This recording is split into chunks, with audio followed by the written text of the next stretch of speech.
Coming up, prosecutors charge a Pittsburgh man with first-degree murder following a fatal shooting. Third consecutive morning, thunderstorms are going to dominate the early hours, and we got the latest from the Skywatch Weather Center. And Joplin's Metro Emergency Transport System celebrates 40 years of serving the community. The 4 states' most watched news starts now. Good morning and welcome to the KOAM Morning News. It is 5 a.m. I'm Tanya Bach. We'll get to those stories in just a moment, but first, let's go to Michael Hayslip. We're locked in right now with what's transpiring in northeast Oklahoma and also the western portion of southeast Kansas. That is the lightning strike. That is in the last 15 minutes alone. Let's remove lightning cloud cover, talk about the heavy rain that's now moving in through Washington County. And as a matter of fact, we also, too, are going to end up with some severe thunderstorm warnings as this continues to move through. Our latest have just been lifted. And when I say just been lifted, I mean that from a matter of seconds ago. We had one for Washington and Newata County. Those were set to expire at 5 o'clock, and on the money they did. Local storm reports are actually from late last night. We don't have anything associated with this. We just got heavy rain. So as this first band progresses over the state line and makes its way due east, we're starting to pick up the leading edge now through portions of Delaware and Ottawa County, which means they're just about to cross into McDonald, Newton, and eventually Cherokee County as well. So, and once again, this is going to be very reminiscent of Monday, when we had the thunderstorms move in from the west, dominated the south, and you could almost make Highway 400 your dividing line. We're going to go a little bit to the south of that today, but it won't affect anybody up to the north. So that is where we stand, and of course, any of those warnings or watches pop up, we will break in and bring them to you. After the storms roll through, it's going to be a tad bit humid out there today. If you thought yesterday was humid, today maybe even a little bit worse. Now, as this thing progresses out to the east, we're done with it for late, and we'll be done with it by the afternoon hours. Setting up for a nice night. Friday, remember, Friday's going to be mild, and then once we start our rain on Friday evening, talk about a cold front rolling through. As this thing drops down, look at the temperatures just slowly digress to the point where we're talking about dropping into the high 40s. And then still shaping up for that cold front to hit us and take us down to the 60s there. Rebound into 70. Next week's going to be nice and mild, seasonable, if you will, because we've been kind of teeter-tottering back and forth. We're to the point now, Tanya, where our average high for May. Remember, in this, you got to go back a ways. Our first 6 days of May were abnormally cool. Right now, we're above our average high. Well, yeah, I wish we weren't that high. That'd be nice. We'll get it this weekend. That was great news on the money that thing expired for Washington and Newata County. I mean, that was like when the show started. I was getting ready to talk about it. I'm like, they're going to extend this. They're going to extend this.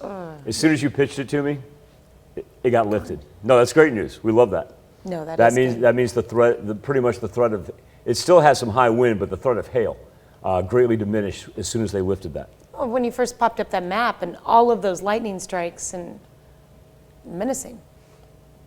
Yeah. Here you go. It's live TV, folks. It's what Tanya and I love to do. Ready? Ooh. Yup. It's not what you want to wake up to, that's for sure. But this is the third consecutive morning we've had it. Yeah, very much so. All right. Thanks, Michael. Well, prosecutors file murder charges following Saturday night's fatal shooting in Pittsburgh. Newly released court documents indicate the suspect fired shots at 3 addresses, all on the 100 block of West 23rd Street in Pittsburgh. When officers arrived, they found 2 women suffering from gunshots. 40-year-old Stephanie Short of Pittsburgh died at the scene. 46-year-old Velma Kuby was in stable condition with a gunshot wound. 39-year-old James Hamilton of Pittsburgh is now charged with first-degree murder and attempted first-degree murder, among other crimes. You can read more details about this case on our website at KOAMnewsnow.com. Joplin SWAT team comes in to help secure the scene of a drug bust. This is the latest sting operation for the Ozark Drug Enforcement Team. It started just before 11 Tuesday night at a home at 1107 East North Street. Witnesses say the SWAT team used a flash bang as the operation began. Officers detained the occupants across the street while detectives surged a narcotics warrant, searching the house, a vehicle in the backyard, and a shed. JPD arrested a number of people, although the names and charges are unknown at this point. Detectives also recovered a reported stolen motorcycle. Missouri Governor Mike Parson signs a new congressional redistricting map into law. The new districts are expected to continue Republicans' edge in the upcoming elections. Missouri had been one of the last states to enact new U.S. House districts based on the 2020 census. Because it took so long, Secretary of State Jay Ashcroft warned that local election authorities may not have enough time to accurately adjust everyone's voting addresses in time for the August 2nd primaries. The highest court in Kansas upholds a Republican redistricting law that makes it harder for the only Democrat in the state's congressional delegation to win re-election. State Supreme Court refused for now to declare that the Kansas Constitution forbids overly partisan gerrymandering. The map splits the Kansas City area between two districts and puts the Democratic college town of Lawrence in the 1st district with heavily Republican central and western Kansas. Lawmakers in the Oklahoma House and Senate announced an agreement on a $9.8 billion state spending plan. The deal would be the largest budget in state history, an increase of nearly 10% over last year's spending plan. Among the key provisions of this year's budget is a plan to send cash payments of $75 to each individual taxpayer and $150 to married couples who file jointly. The bill now heads to the governor's desk to be signed into law. Joplin's Metro Emergency Transport System, or METS, holds an open house for National EMS Week to celebrate its 40 years of service in the area. State representatives for Bob Bromley and Lane Roberts and State Senator Bill White presented resolutions. They were joined by some original members of the first EMS team at METS. Well, I don't know how you quantify how much respect I have for this organization, but I assure you that if you're the person who needs to be transported, if you're the person who has the medical issue, your appreciation for them is going to go way up. METS was originally formed under the direction of 3 Joplin hospitals, St. John's, Freeman, and Oak Hill. Later on in the show, KOAM's very own Jalen Banks gives us a closer look at the anniversary and the impact METS has had on the community.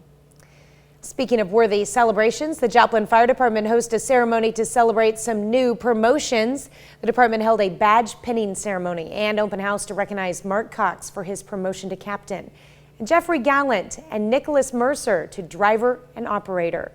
Along with the badges, Fire Chief Gerald Ezel shared brief comments about their firefighter careers with the city of Joplin. To us, so they can come in and help us serve and protect the city of Joplin. So the family should be included. I'm coming up on 35 years. I wouldn't have made it without my wife supporting me. Training Chief Mark Cannon and Joplin City Manager Nick Edwards spoke at the ceremony. It concluded with the firefighter prayer. Really the big thing for the weekend, as we approach the weekend, is going to be the timing of the cold front. Once again, we're locked in with thunderstorm activity to our west. That'll be done by this afternoon as it progresses off to the east. Still good looking evening. It's going to be a warm night, that is for sure. We're going to be only dropping into high 60s, low 70s. Scattered rainfall for tomorrow night into Saturday morning, and at times that gets a little intense out on the east side early Saturday morning. Then as we push from Saturday into Sunday, right there, as this one rolls through and comes in from the west, works its way up 44, that is an indicator that the cold front is going to drop in on us. Now, Saturday's highs aren't going to be too bad. The chill, we're going to keep at bay until we get into Sunday. So really, all it is taking the cold front we were looking at on Saturday. The system just wants to slow down to a crawl here for a little bit, and we'll push that cold front from Sunday to Monday. All right, that's a look at this morning's top stories in weather in our first 7 minutes. Coming up on the KOAM Morning News, the Cardinals take on the Bulldogs in a district championship and a chance to move on to the state bracket. Let's talk about living the dream. We meet a high school student who gets to play the drums for one of the biggest rock bands in the world. And anyone with children can tell you they can be some picky eaters. Coming up after the break, we've got some tips on how you can turn your kids into healthy eaters. You're watching the KOAM Morning News, more real news in the morning. We'll be right back. It was championship night at the Class 5 District 7 baseball tournament in Neosho. You had Webb City facing Carl Junction, a spot in the state bracket on the line, and our own Danny Terzer, she covered the action, has more on the championship. Well, Webb City is aiming to get back to the state tournament for the first time since 2019. They're playing well. They have yet to give up a single run in the entire tournament. Tonight, they'll look to a reliable senior to keep that dominance going on the mound. Cooper Crouch gets the start tonight as Webb City takes on Carl Junction in the championship game. Fast start for the Cardinals. Bases loaded. William Hayes puts one through the left side for a base hit. Eric Fitch scores. Then Jeremiah Leeming hits it hard, actually ricochets off the pitcher's foot. 2 runs score for the Cardinals to make it 3-0 after 1.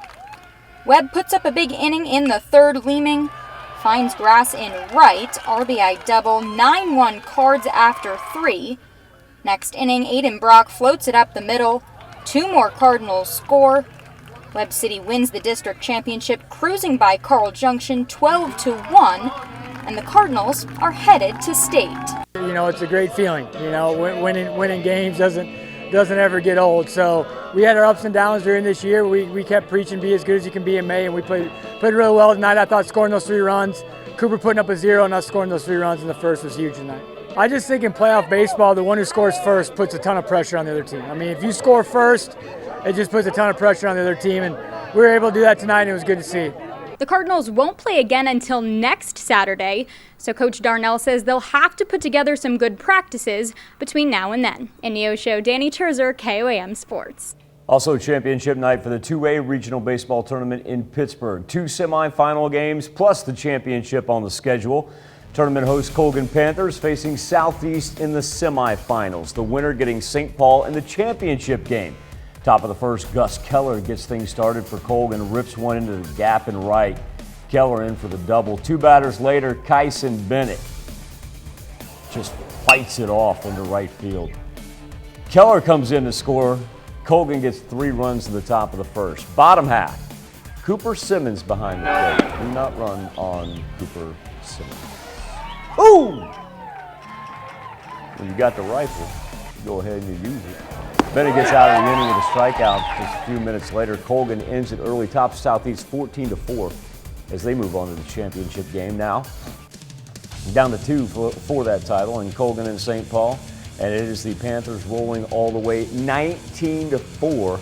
That means Colgan headed back to the Elite 8 in the state tournament. Galena's Brett Sarwinski signing to continue his baseball career in college as he will stay in Southeast Kansas, signing to play for Pittsburgh State.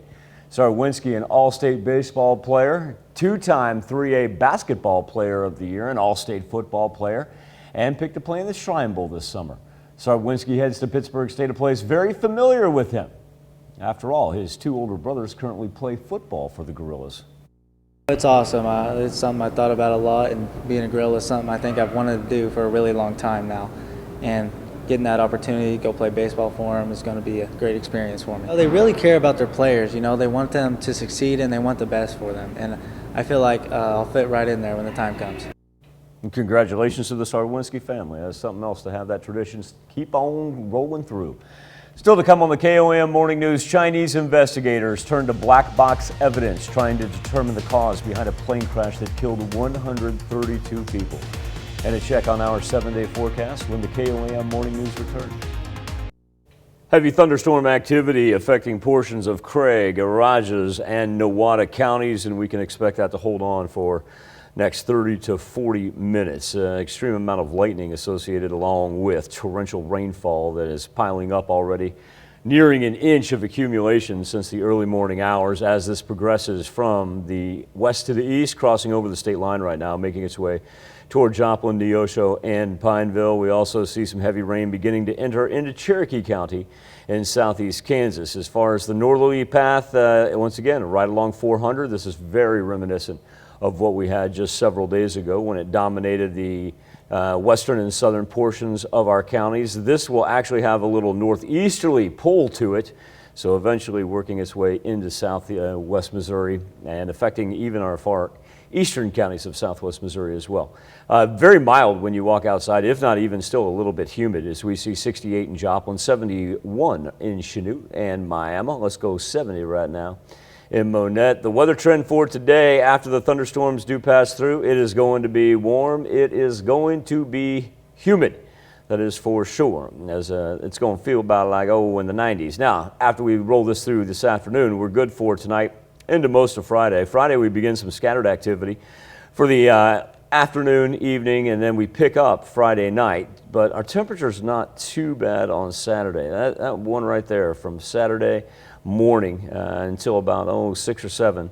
And then Saturday, we scattered variety of showers just keep on coming down. The cold front, that will appear from Saturday into Sunday. So really the big difference over the weekend and compared to the past couple of days is we moved the cold front off one day. Very, very mild, if not unseasonably cool on Sunday and Monday. Time now for our Insta poll and our KOAM News Now Facebook page, or something to talk about. A high school student in California living out his rock and roll dream as he subbed in for Pearl Jam's drummer during a concert in Oakland. Dion Lim shows us how it all came to be. I knew it was a long shot. I knew that there might be a small possibility. For 18-year-old Kai Nukermans, a single text was all it took to go from long-shot high school student to playing with Pearl Jam at the Oakland Arena Friday night.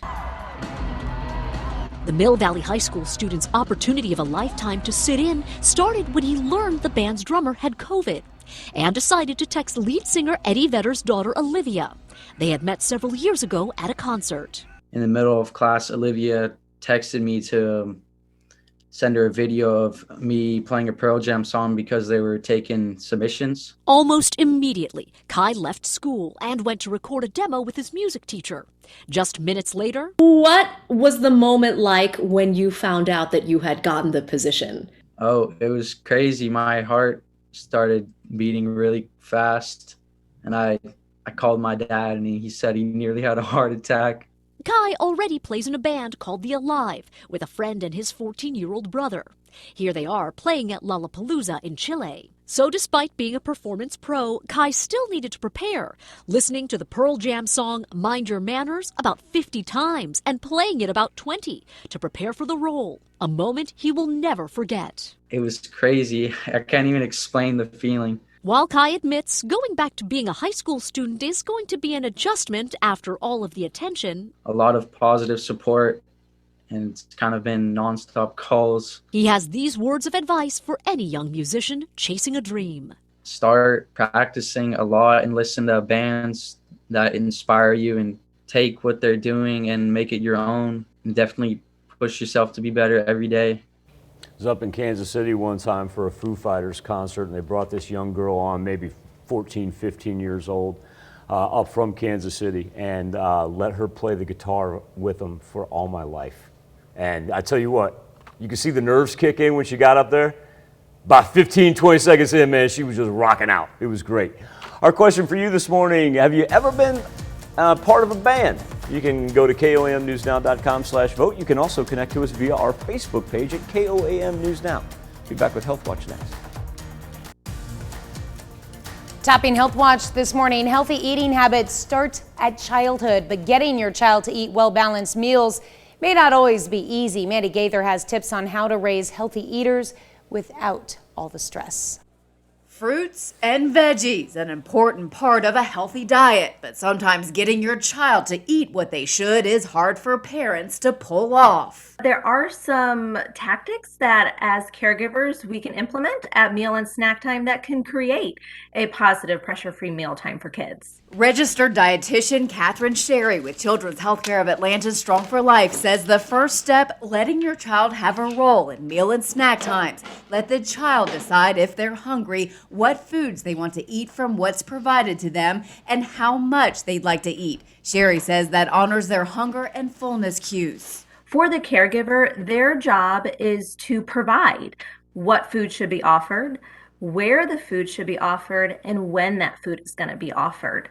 And everything else is up to that child.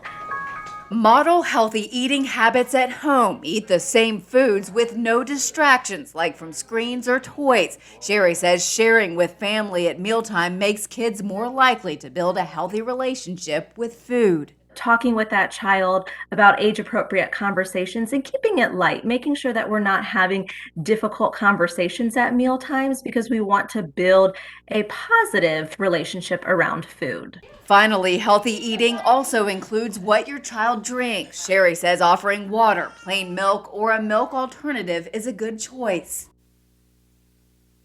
Caregivers should also watch the way they talk about food in front of children. She says you may be surprised what kids pick up on that sticks with them as they get older. Everything's good, remember? That's a look at one of today's top health stories. You're watching the KOAM Morning News. Coming up, prosecutors charge a Pittsburgh man with first-degree murder following a fatal shooting. While most of you were sleeping, the thunderstorms have rolled in from the west. They're going to be with us for most of the morning. We'll have the latest from the Skywatch Weather Center. And Joplin's Metro Emergency Transport System celebrates 40 years of serving the community. The 4 states' most watched news starts now. Good morning and welcome to the KOAM Morning News. It is now 5:30. I'm Tanya Bach. We'll get to those stories in just a moment, but first, let's go to Michael Hazlett. Oh, there it is right behind us. Ooh, keep starting off with these ominous Well, pictures, not only views. that, it appears that lightning strike may have froze the camera. Huh. That was not me that did that. I'm assuming we were looking at our tower there. That was our tower light, and on cue, that lightning strike illuminated the tower that you saw in the background there, but that was not me that paused that. Uh-oh. Yeah. Well, we'll get, after I do this weather hit, I'll be seeing if our camera's still functioning. Well, hey, that's a great thing about live TV, right? You go to a camera and, you know, maybe the camera took a lightning strike. Here's what we have. Torrential rainfall coming down on a band, working its way as far north as Highway 400 and then all the way through our counties in the south, passing through now Washington and Newada County, making its way through Craig, Delaware, and Ottawa down to the south. Right now we've got some heavy rainfall beginning to move into Cherokee County, Kansas, and the leading edge of it now through McDonald County, Newton County, and into Jasper County in Missouri. So Joplin's got that one coming out of Columbus right there that is going to be on top of it. And then we've got this large one that is just, it's feeding us anywhere from 3/4 to an additional inch of accumulation. This is very reminiscent to what we had on Monday as far as the defining line up to the north and then stretching down to the south and making its way to the east right now. We do not, I emphasize, we do not have any severe thunderstorm warnings on us at this time.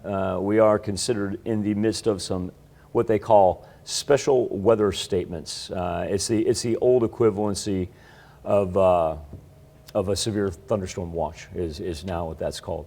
Here's our temperatures right now. It's very, very mild outside, warm even, if you will. That we have a whole bunch of high 60s and low 70s on the board. And so after this thing passes through and the humidity doesn't go anywhere, it's just going to feel hot and humid today. That is the extent of it. So as this thing passes through out to the east, we then get ready for a Friday that's going to be abnormally warm as well, even though we get some scattered rain that moves in. The big difference on the 7-day forecast is the cold front that drops in. Kind of we went ahead and moved that back a day just because it just hasn't had a whole lot of movement. It's coming. It's just kind of waiting on these other systems with the thunderstorm and the lightning. It's waiting on them to roll through before it makes its entrance. It's like, imagine waiting in line at the store. That's what this cold front is doing. And the people in front of it, they have a lot of items and they're a little bit slow. All right. That's the best way I can describe it. Take your time. We'll get through it. Yeah, it'll be good. You got to wonder here how saturated our ground already is coming off of what we've had already this week. How much more water can we hold? Not a whole lot, I guarantee you that, because this is also going to dominate rivers, specifically the Neosho in the spring as this moves through. All right, we'll definitely be keeping an eye on those. All right, thanks, Michael. Prosecutors file murder charges following Saturday night's fatal shooting in Pittsburgh. Newly released court documents indicate the suspect fired shots at 3 addresses, all on the 100 block of West 23rd Street in Pittsburgh. When officers arrived, they found 2 women suffering from gunshots. 40-year-old Stephanie Short of Pittsburgh died at the scene. 46-year-old Velma Cuby was in stable condition with a gunshot wound. 39-year-old James Hamilton of Pittsburgh is now charged with first-degree murder and attempted first-degree murder, among other crimes. You can read more details about this case on our website at KOAMnewsnow.com. Joplin SWAT team comes in to help secure the scene of a drug bust. This is the latest sting operation for the Ozark Drug Enforcement Team. It started just before 11 Tuesday night at a home at 1107 East North Street. Witnesses say the SWAT team used a flash bang as the operation began. Officers detained the occupants across the street while detectives served a narcotics warrant, searching the house, a vehicle in the backyard, and a shed. JPD arrested a number of people, although the names and charges are unknown at this point. Detectives also recovered a reported stolen motorcycle. An area emergency medical service is celebrating 4 decades of service to the Joplin community. KOAM's Jalen Banks has more on the special ceremony. This week is National Emergency Medical Services Week, and today Joplin's own Metro Emergency Transit System, or METS, is hosting an open house in celebration of their 40 years of service. The recognition of the job that they do is not always there. So as far as for me, I think just being able to honor and show the appreciation to the men and women that are doing this today, it's harder now than it's ever been. Before the name changed, METS was known as GEMS, Joplin Emergency Medical Service. It was founded in 1982, and Jim Morgan, who was a part of the original EMS crew, was in attendance today and was happy to look back on his time then. It was pretty exciting to see some of these guys. I have kind of kept in contact with a lot of them over the last several years, but we obviously don't see each other very often. So it's really nice to come back to a common ground where we can all sort of reminisce and look at pictures and see what we did 40 years ago. METS has a staff of about 90 people, and in 2021 they fielded about 19,000 calls, 10,000 of which were emergencies. And in 2022, they are expected to surpass that number. And today they were recognized for their hard work, not just over the past year, but for the last 40. They were presented with 40-year resolutions from State Representatives Bob Bromley and Lane Roberts, as well as the office of Senator Bill White.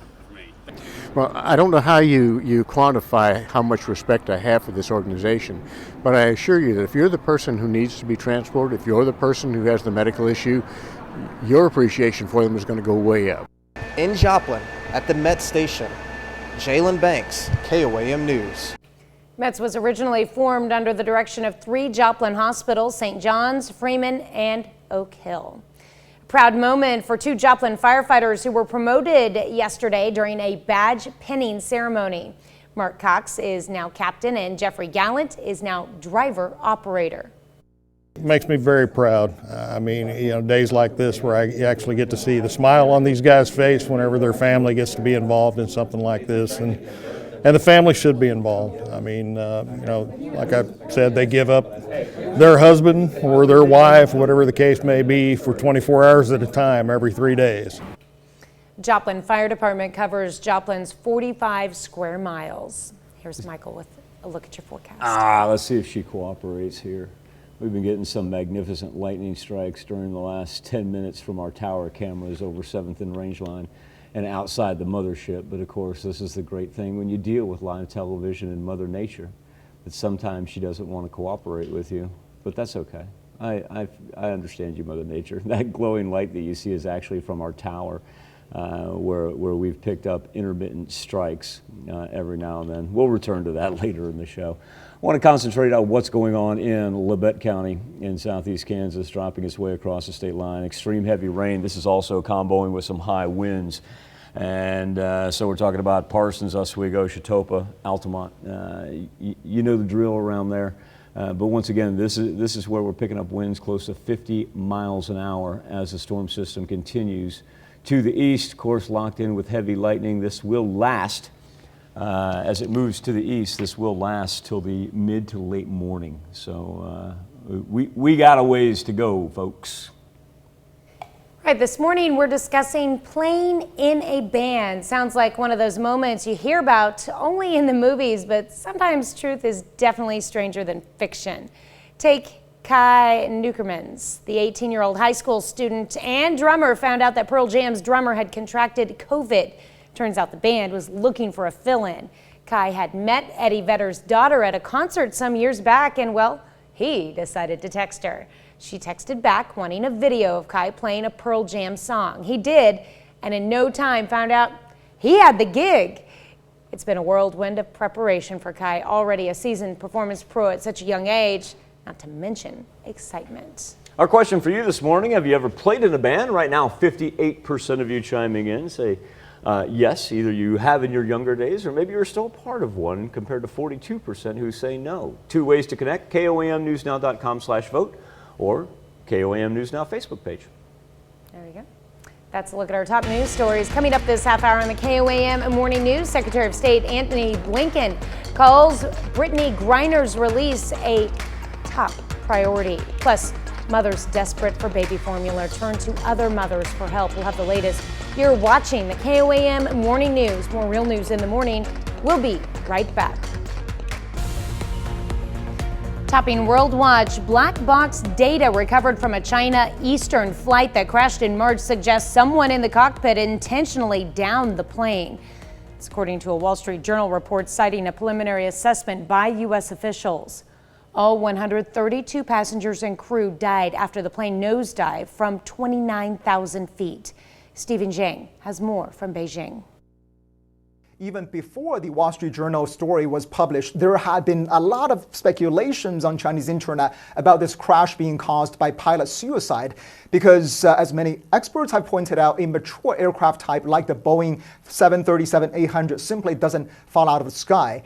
Now, Chinese officials had previously strongly denied those so-called rumors, but after the journal article was published, we have seen the airline industry regulator here, CAAC, issue a statement to state media basically saying they have reached out to their American counterparts at the U.S. National Transportation Safety Board, and what the Americans have told the Chinese, according to CAAC, was that they have not released information about the investigation to any media outlets. So notice how carefully worded both sides have been. Neither the Americans nor the Chinese have directly denied the crux of the journal report, which was this deadly crash was caused by human inputs from the cockpit. Now, analysts and the observers have also pointed out to some hints and suggestions that the Chinese authorities may be concerned about, if not aware, of the human factors involved in this crash, because on April 6th, just a few weeks after this crash, the CAAC authorities held a nationwide conference on air safety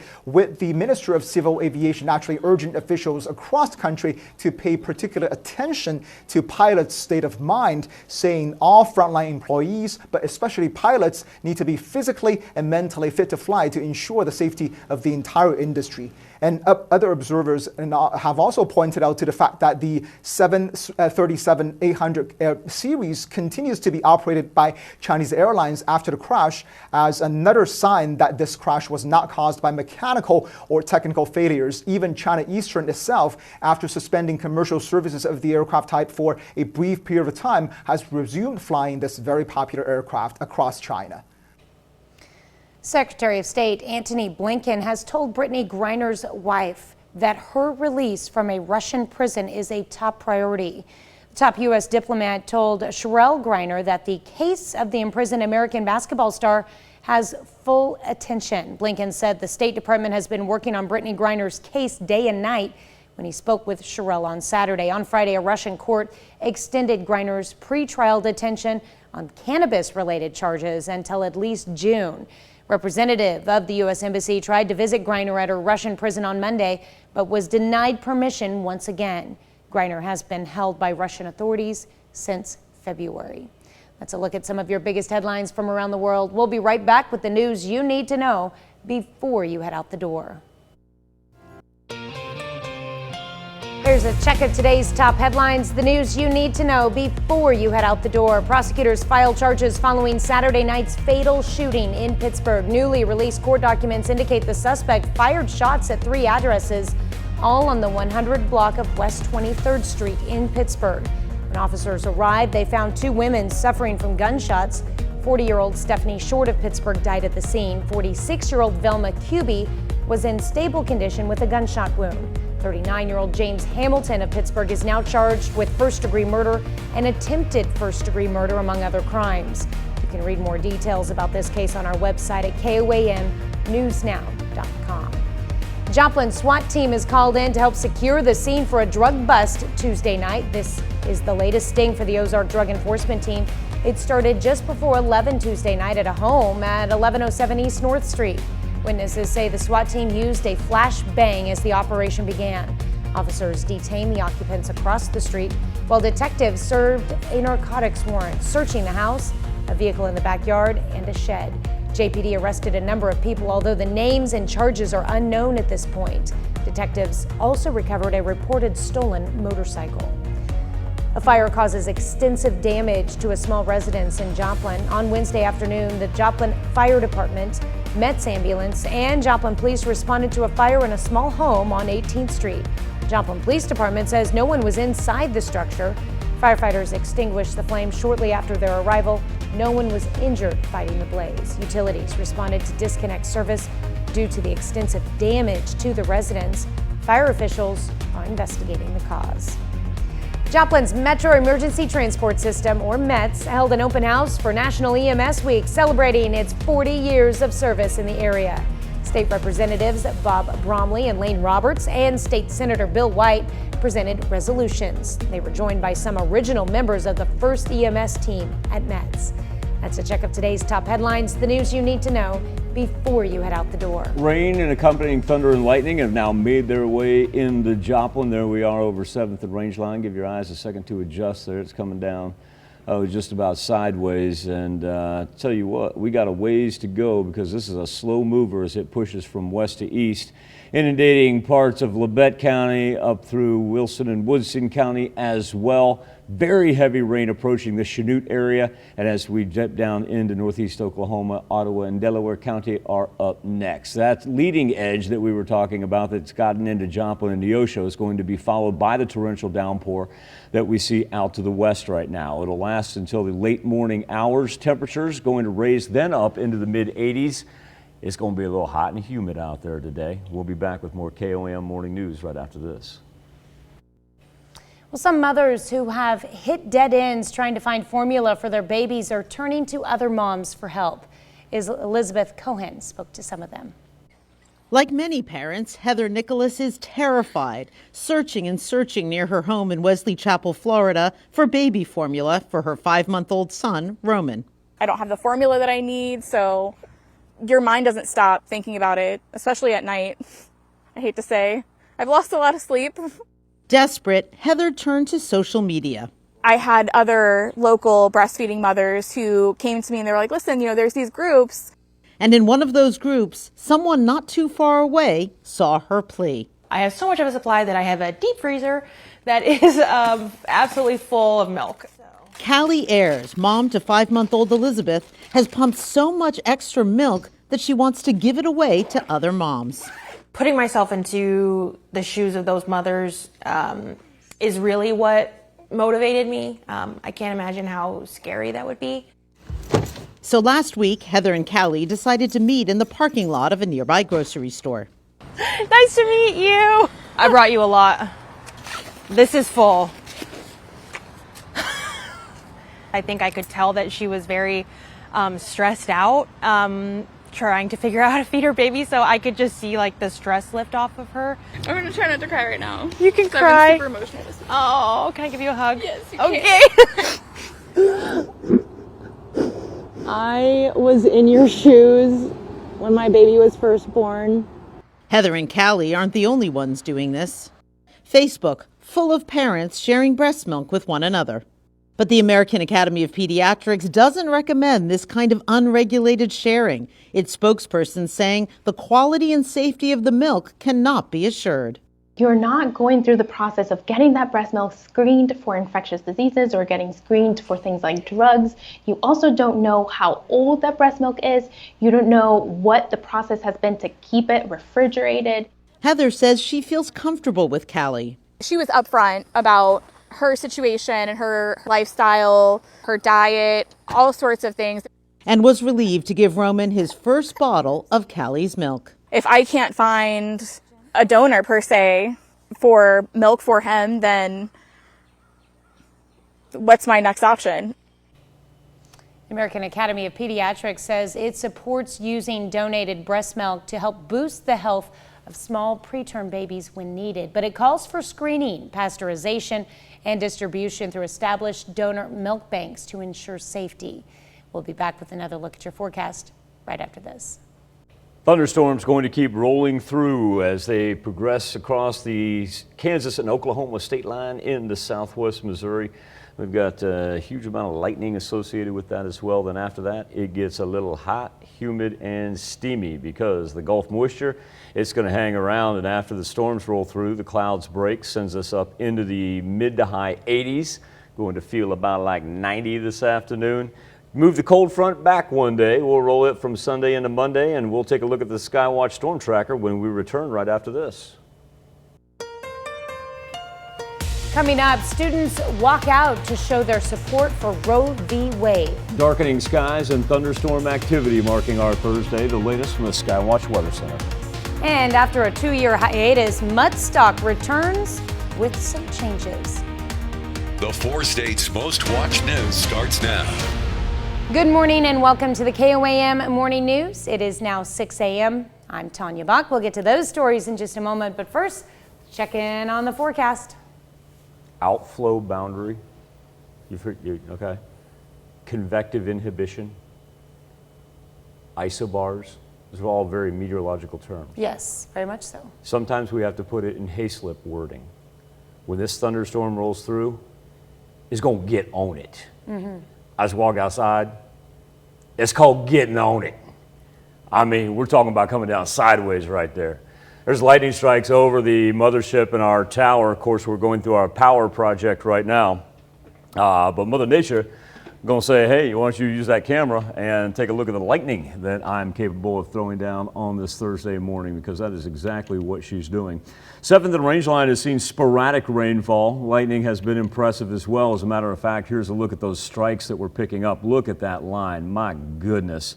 Remember, lightning's not something we can control, but we can be safe about it. Do not be outside this morning if you cannot help it. In other words, get to the car, and then when you get to your destination, get in there ASAP. No sense in standing outside right now. We've got torrential rainfall coming down that has just crossed the Lebec County line, now making its way just to the south of Columbus. Work our way up. Chanute is in the midst of torrential rainpour as well as that approaches Erie.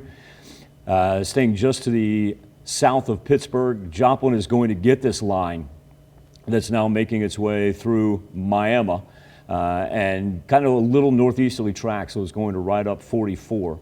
So like I said, if you've seen the sporadic rainfall in your neck of the woods in southwest Missouri, please know there is much more to come, because everybody in southeast Kansas and northeast Oklahoma can certainly attest to that right now as we're approaching already 1.5 inches of accumulation out in our far western portions of our viewing area. Temperatures still not too bad. You'll notice the dip when it blows through. You'll notice Sedan's down to 65 compared to the 71s that we see in Welch and Miami. Joplin still a comfortable 68 to go along with Lamar 69 right now in Carthage.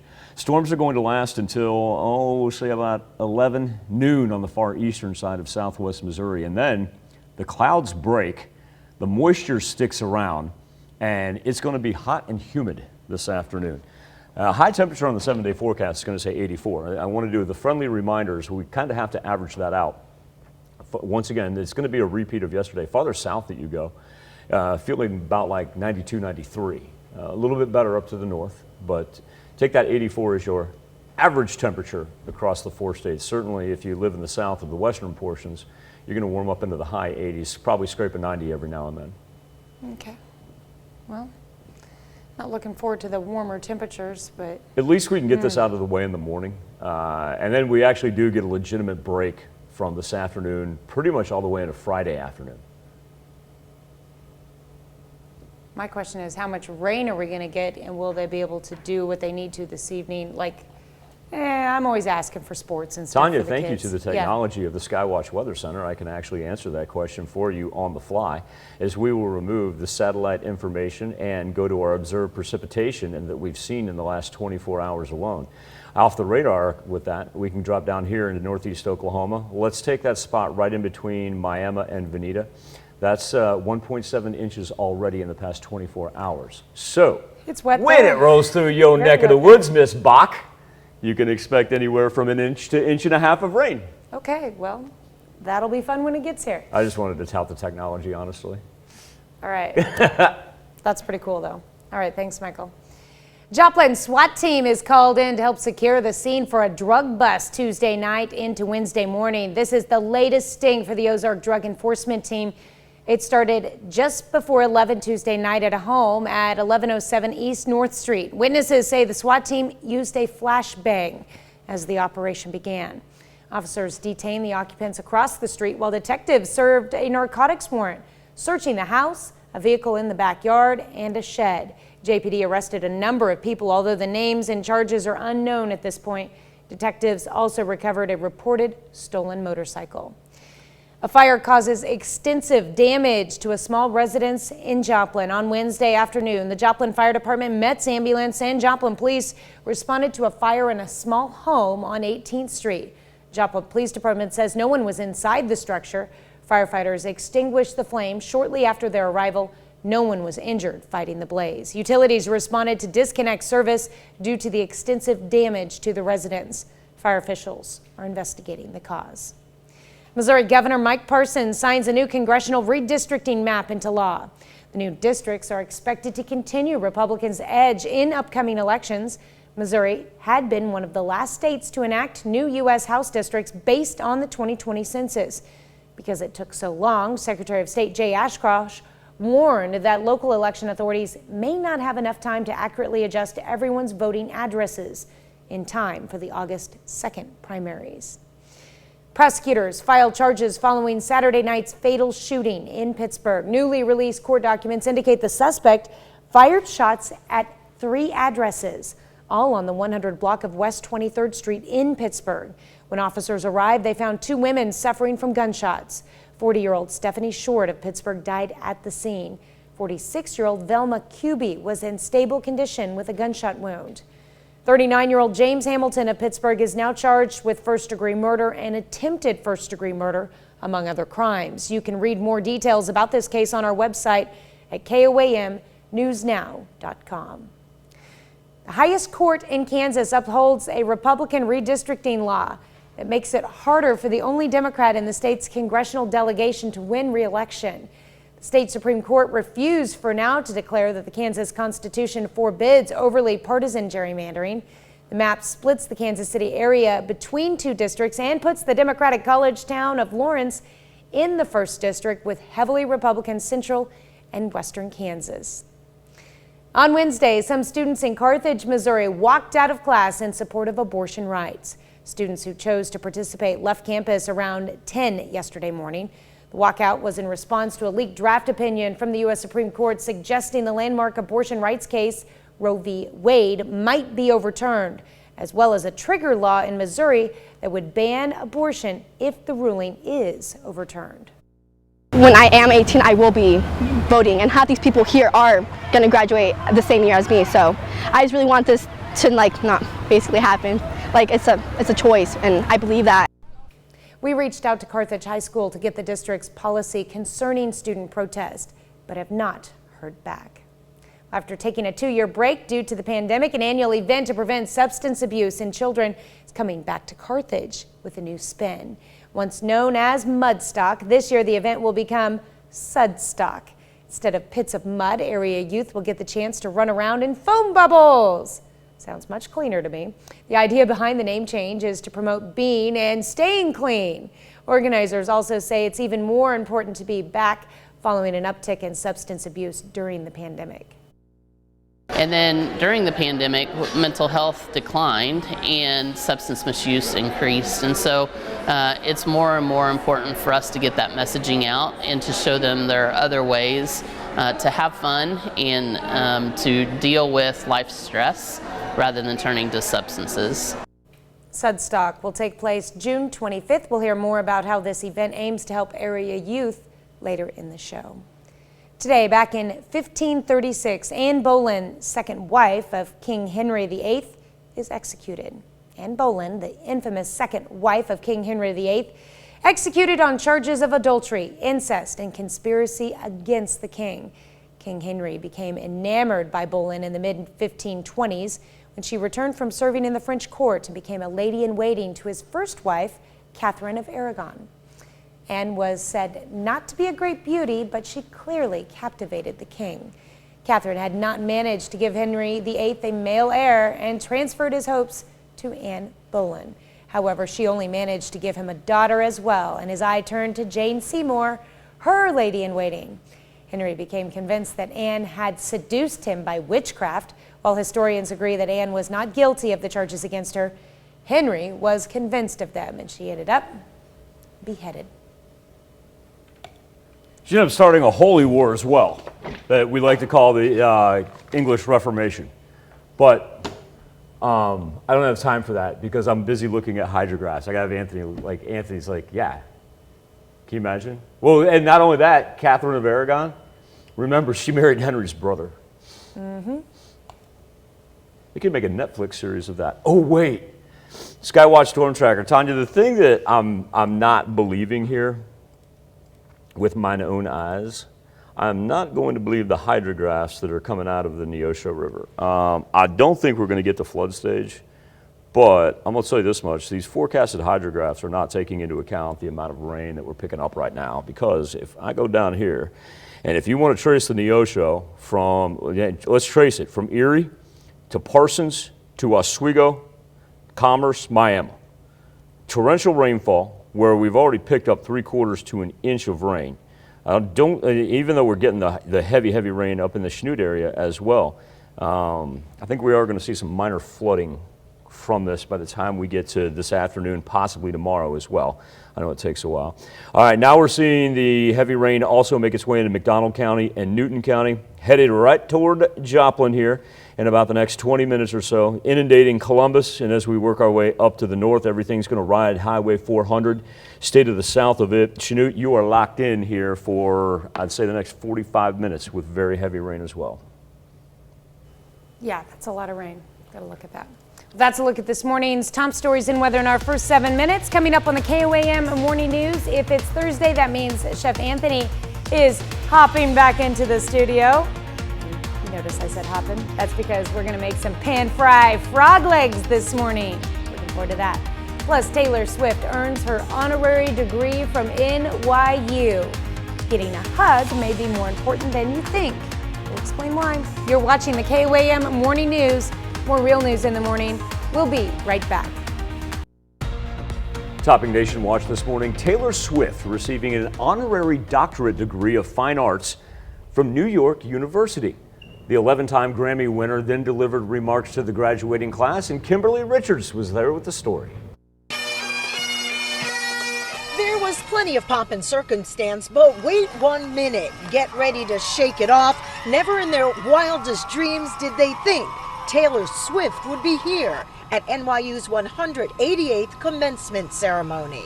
Last time I was in a stadium this size, I was dancing in heels and wearing a glittery leotard. This outfit is much more comfortable. The 11-time Grammy winner receiving an honorary degree in fine arts, officially making the megastar Dr. Swift. Praise for her philanthropic work, being a fierce champion for the gay community and women's rights. The superstar stressed, never be ashamed of trying, that effortlessness is a myth. The people who wanted it the least were the ones I wanted to date and be friends with in high school. The people who want it the most are the people I now hire to work for my company.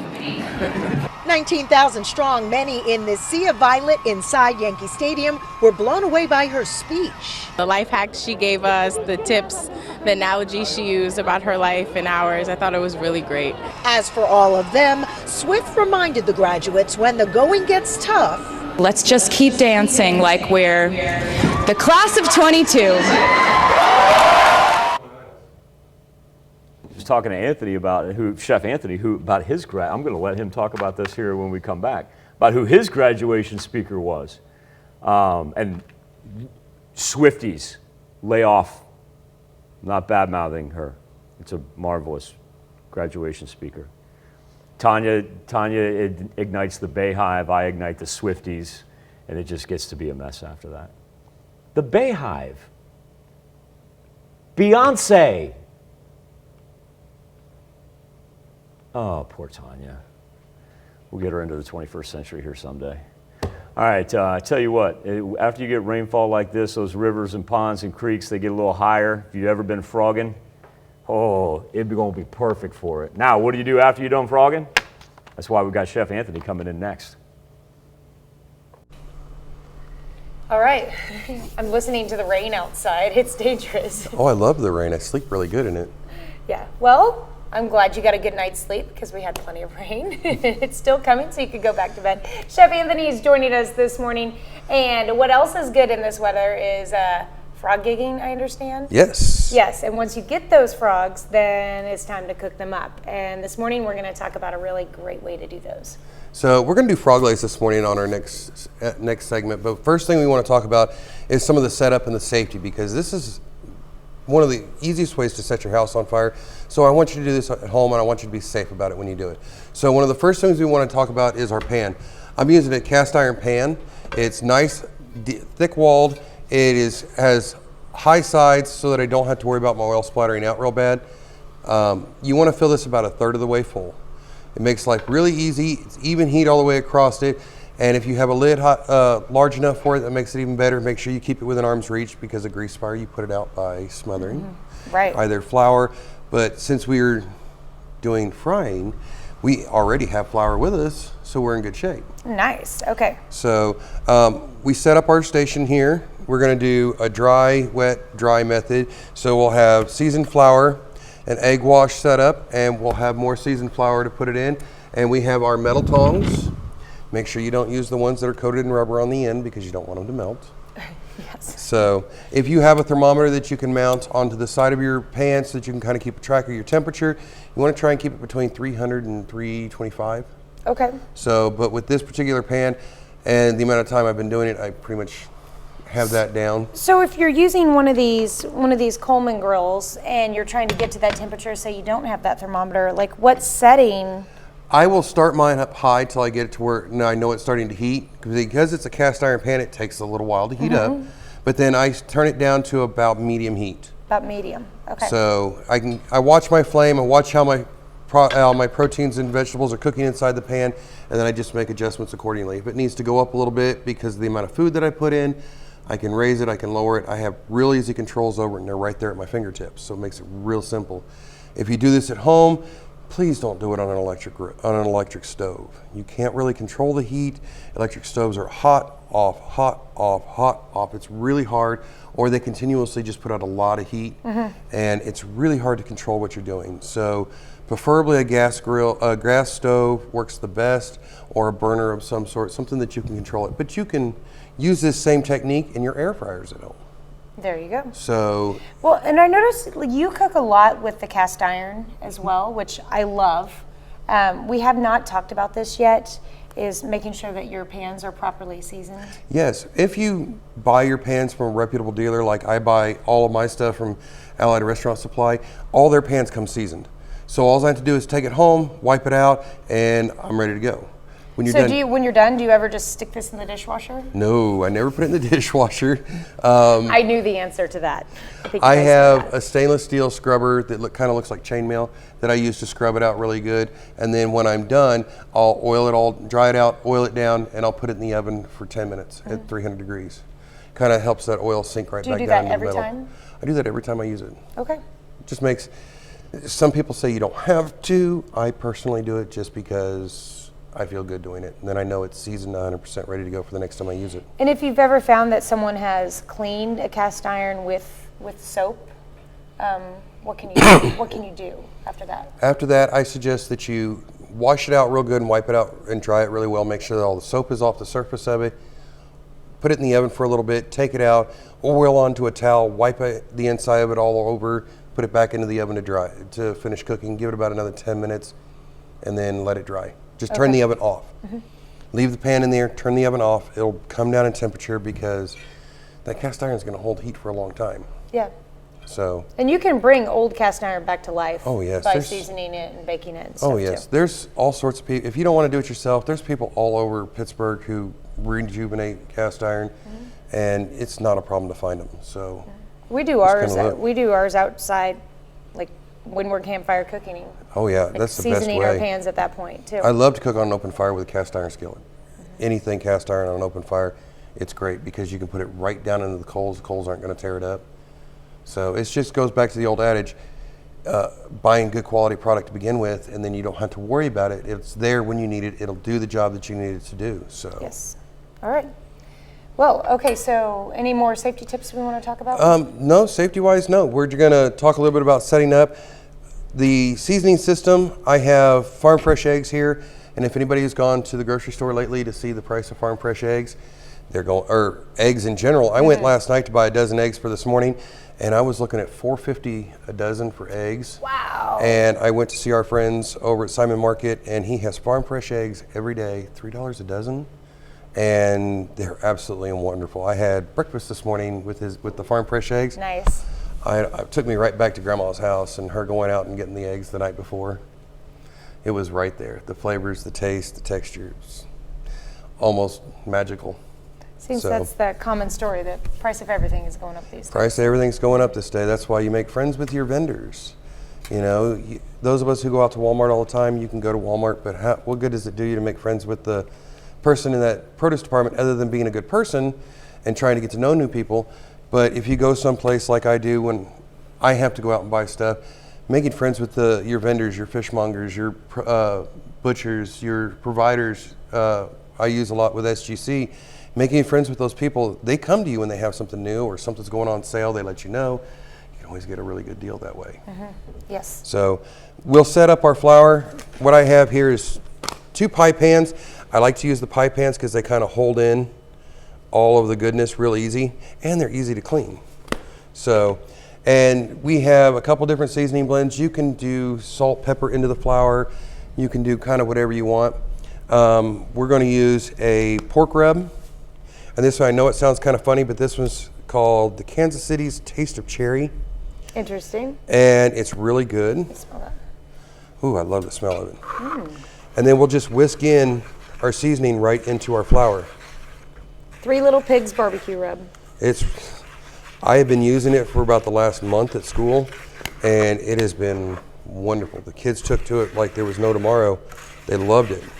So, and as you can see, I've added enough to where I actually change the color of my flour, and I'll put both of these right next to each other for you so you can really see the difference. You can tell which one's been seasoned if you look into it because it's got you can actually see your seasonings. Yes. But make sure and season both sides because you want seasoning against the protein or the vegetable, and then you want seasoning on your skin as well. So we'll just make sure we have plenty inside both. And our egg wash. What was the other option that you brought? We're not using it, but Oh, honey-kissed bird rub. Okay. That's really good on chicken, especially if you're going to roast it in the oven. Ooh, perfect blend of honey, brown sugar, paprika, and herbs. That sounds good too. Oh, it's good stuff. I've been finding, and a lot of people, well, you're cheating. No, if you find a really good rub that you like, use it. Take advantage of it. Use it for everything. Now, because this has a little bit of sweetness to it, a little bit of sugar in it, I went a little lighter on the seasoning for the outer crust because I don't want it to burn because sugar will burn quick. Okay. So I didn't put quite as much in this one, but I put a lot more on the inside one so I get the flavor against the protein. All right. So in our egg wash, I have 4 eggs, and I'm just going to add water to it until the eggs don't look clumpy or stuck together. And remember, when you whisk eggs, it's all about violence and motion. The faster you move the whisk, the more it breaks down the egg, the easier it is to get a coating onto it. Because if you've ever done it and you picked it up and you've got these long strings coming off, it means you didn't whisk it hard enough. Okay, well, we've got our breading station ready, aside from breaking the eggs, making our egg wash, and we've talked safety. So when we come back on the KOAM Morning News on Fox 14, it's time to start frying. We're gonna fry frog legs and vegetables. Ooh, that sounds exciting. We'll be right back.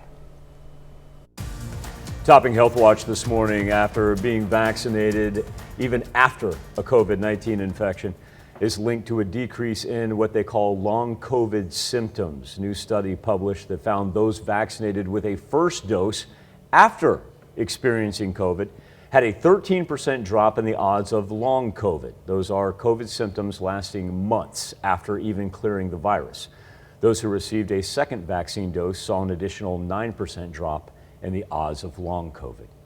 Having fewer friends and poor relationships as a child can be correlated with loneliness in old age. Researchers finding other childhood circumstances like bad health or growing up in poverty also contributed to loneliness later on. The odds of loneliness at age 50 or older more than doubled for people who rarely had comfortable friends when they were children. And a hug from someone you love may help you deal with a stressful situation, as new research finds that when women embrace their romantic partner before going through a stressful experience, their bodies produce less of the stress hormone cortisol. The same was not true, however, for men. Let's look at some of today's top health stories as you're watching the KOAM Morning News. Coming up, students walk out to show their support for Roe v. Wade. We are in the midst of thunderstorm activity, torrential rain, thunder, and lightning. The latest from the Skywatch Weather Center. And after a 2-year hiatus, Mudstock returns with some changes. The 4 states' most watched news starts now. Good morning and welcome to the KOAM Morning News. It is 6:34. I'm Tanya Bach. We'll get to those stories in just a moment, but first, let's go to Michael Hayslip. 2 key factors at play that we've seen recently change. Number 1, a little northeasterly push to this system. Number 2, she picked up some legs and now she's starting to move at a much faster clip. What we'll do is we'll start up here in the north, because this is the geographic change that we're seeing as it now moves over Highway 400, and that's an indicator that you've got that northeasterly movement. And the reason I point that out is Fort Scott, Nevada, Mountain City, you're going to be entrenched in what is now moving out of Chanute and in the middle of Iola right now. So that's kind of going to be your next stop. Then as we progress down here, we'll remove the lightning so we get a better view geographically of what we're talking about. What's now in between, say, Girard and Frontenac will continue toward Lamar, and then just south of Pittsburgh, that will continue toward Jasper, Lamar, and I-49. Joplin entrenched in it right now, so that next stop will be Carthage. And look at all of Newton County. You're not going to find a place in Newton County where it's not raining, if not coming down sideways. We're already up to an 1.5 inches of precipitation when we talk about where it's already rolled through. And so that's going to cause certain flash flooding concerns in Neosho particularly. We know that that town does not do great when it gets inundated with that much water. Down into McDonald County, we've got more coming through. Now remember, as this sweeps up, if it's going to have that northeasterly movement, Pineville, that is going to hit that right along I-49 as well. So that's where we stand currently. Our temperatures are in the low 70s. We're going to be done with this. If this thing keeps pushing like it wants to, should be done with this by about 10 instead of 11. Because like I said, she got some legs on her now, and she's moving at a good clip. And then after that, we'll get some sunshine. It's just going to be humid as I'll get out this afternoon. It'll feel about like 90. Ooh, I don't even want to talk about that. More importantly, flash flooding, that's top of mind right now. All right. Fun. All right, thanks, Michael. Well, a fire causes extensive damage to a small residence in Joplin. On Wednesday afternoon, the Joplin Fire Department, Met's ambulance, and Joplin Police responded to a fire in a small home on 18th Street. Joplin Police Department says no one was inside the structure. Firefighters extinguished the flames shortly after their arrival. And no one was injured fighting the blaze. Utilities responded to disconnect service due to the extensive damage to the residents. Fire officials are investigating the cause of the fire. On Wednesday, some students in Carthage, Missouri walked out of class in support of abortion rights. Students who chose to participate left campus around 10 yesterday morning. The walkout is in response to a leaked draft opinion from the U.S. Supreme Court suggesting the landmark abortion rights case Roe v. Wade might be overturned, as well as the trigger law in Missouri that would ban abortion if the ruling is indeed overturned. In a sense, this is my future and possibly the future of my children, and I want my children to have a choice to do what they want to do with their bodies. We reached out to Carthage High School to get the district's policy concerning student protests, but have not heard back. After a 2-year hiatus due to the pandemic, an event to bring awareness to substance abuse in kids is coming back to Carthage. It's coming back with a new twist. KOAM's Bronte Sorotsky explains why it's needed now more than ever. Over 100,000 Americans died of a drug overdose in 2021, more than any other year. And then during the pandemic, mental health declined and substance misuse increased. It's an issue that the Alliance of Southwest Missouri doesn't take lightly.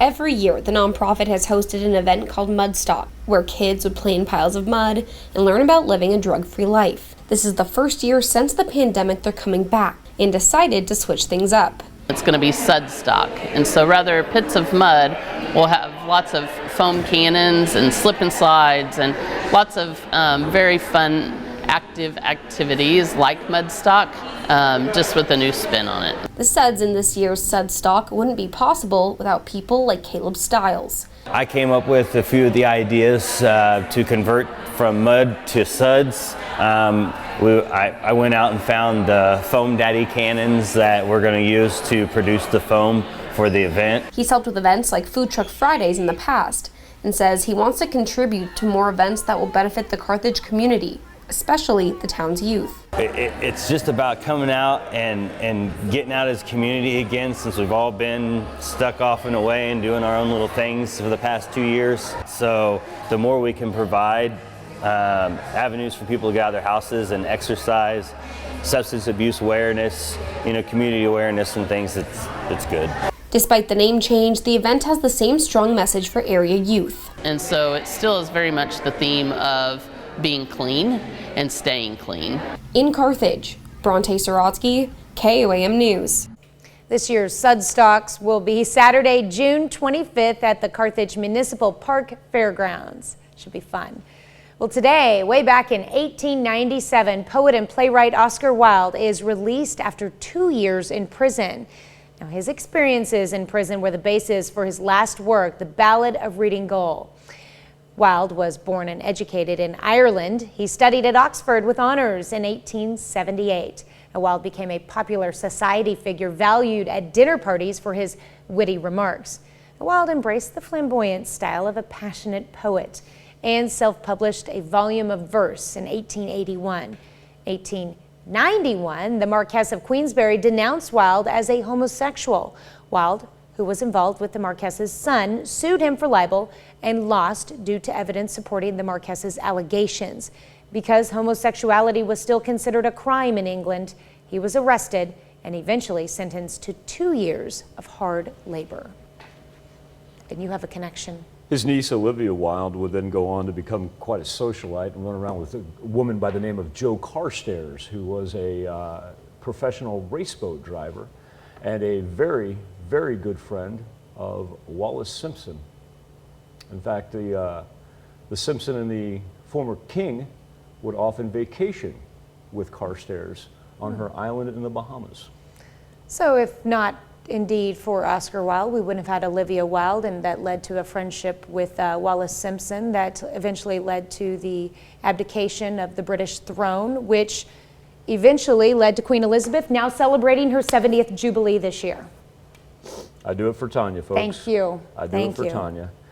All right, so now this thing's moving. There you go. That was perfect. Perfect timing. There you see the northeast fluctuation, about 45 miles per hour is what this is moving, and also packing some 45 to 50 mile an hour wind gusts with it on top of the torrential rainfall. Flash flooding still going to be our major concern. Now we're approaching Fort Scott. It's going to roll through Nevada. Iola, you're just about to get a break. Dip down here. Joplin is pretty much done with the hardest of the rain. Carthage, you've got a good one coming. Of course, Neosho's entrenched in it right now. And then as we drop down, it's going to ride I-49 or right along the state line as well. No watches, warnings, or advisories, but we all know how towns handle water when it comes down at a clip like this. So once again, be very, very safe in those places you know that are prone to flooding.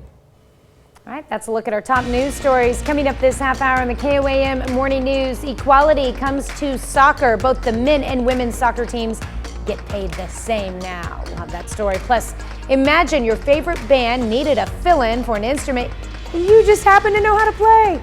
That's what happened to one lucky teen in California. And today we want to know, have you ever played in a band? We let you weigh in. We'll be right back.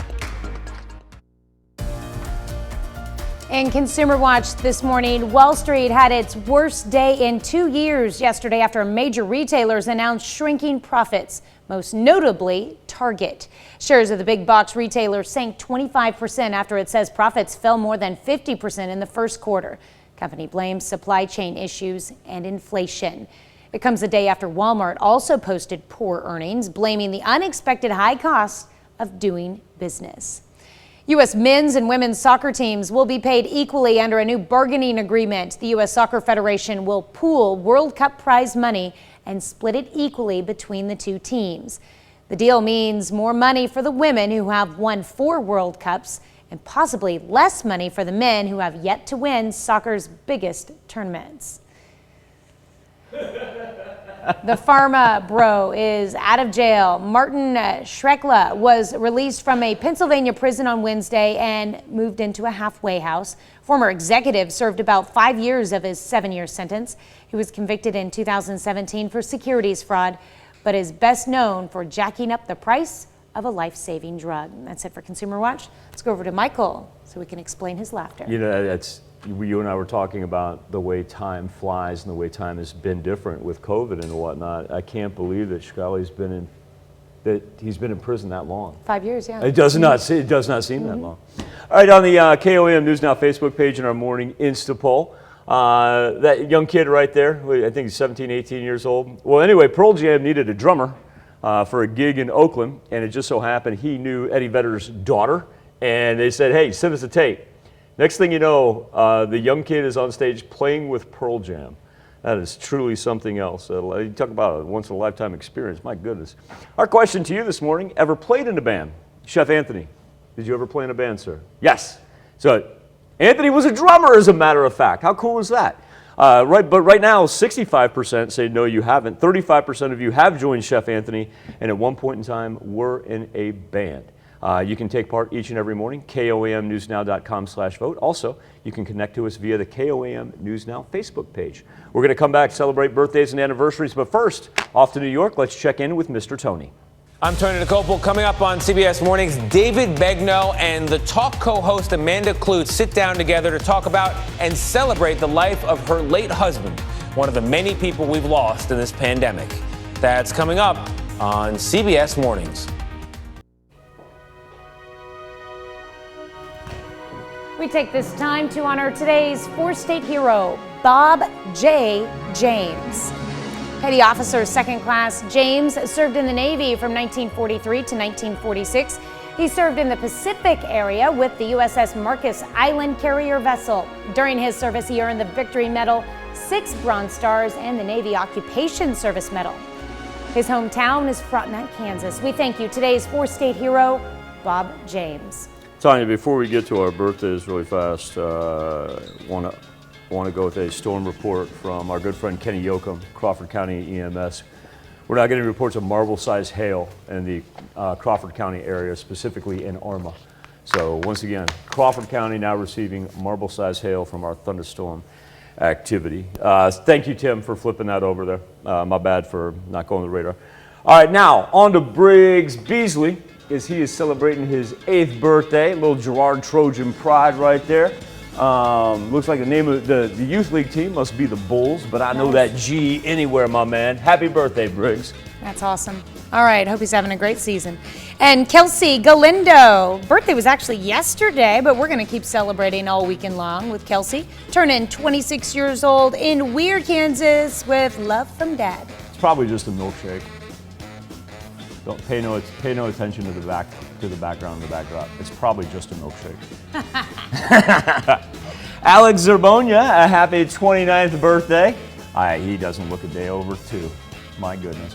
Alex with a little throwback picture because these birthday wishes come with love from Mom and Dad as Alex celebrates in Joplin. Chris Dooley turning 33 years old this year. Chef Anthony. Check that out. Let's nice eat. Spread there. That's a pretty one. Anthony just like, he looked like Andy Pettit on the mound. The way his eyes lit up and his mouth went agape. That's a good one right there. Hey, there's an idea for a future meat to Hey, cook. We got a lot of those. I owe this dude a lot. I don't give him the credit that he deserves. Dr. Wayne Gilmore, who's celebrating his 51st birthday. And the reason I say that is frequently I am able to update rain numbers, totals, and tell what's going on in areas around where the good doctor lives. And he consistently updates me in the morning when we do run into any kind of inclement weather. Oh, by the way, the dude runs every Boston Marathon known to man. Do you know that, Tanya? That's pretty cool. Yeah. I am going... Probably not everyone known to man. Yeah, it does. Yeah, he does. He ran since the beginning of the Boston Marathon? Yes.